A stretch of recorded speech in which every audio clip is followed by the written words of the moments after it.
നമ്മുടെ വൈറൽ ചമ്മന്തി തയ്യാറാക്കാൻ വേണ്ടി ഞാനിപ്പം ഒരു മാങ്ങയുടെ ഒരു പീസ് എടുത്തിട്ടുണ്ട്, തക്കാളിക്ക് ഒരെണ്ണം എടുത്തിട്ടുണ്ട്, പച്ചമുളക്, അതുപോലെ തന്നെ വെളുത്തുള്ളി, സവാള.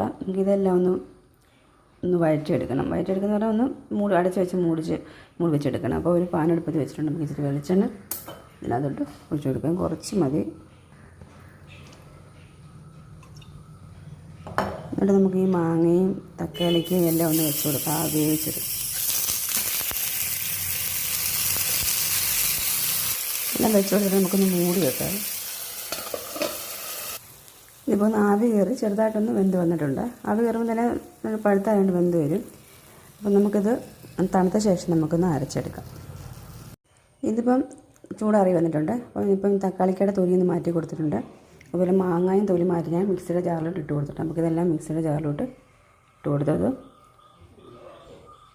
ഇട്ട് കൊടുത്ത് ആവശ്യമായിട്ടുള്ള എരിവിന് ആവശ്യമായിട്ടുള്ള കാശ്മീരി മുളക് പൊടിയാണ് എടുത്തത്. ഒരു സ്പൂൺ എടുത്തിട്ടുണ്ട്. പിന്നെ നമുക്ക് കുറച്ച് ഉപ്പും കൂടി ഇട്ട് കൊടുക്കാം. ഒത്തിരി ഉപ്പിടണ്ട. പിന്നെ മല്ലിയില ഉണ്ടെങ്കിൽ ഇട്ട് കൊടുക്കാം. മല്ലിയില ഇഷ്ടം ഇല്ലെങ്കിൽ ഇട്ട് കൊടുക്കണ്ട. അല്ലെങ്കിൽ ഇച്ചിരി കറിവേപ്പില ഇട്ട് കൊടുത്താലും മതി. നമുക്കൊന്ന് അരച്ചെടുത്തുകൊണ്ട് വരാം.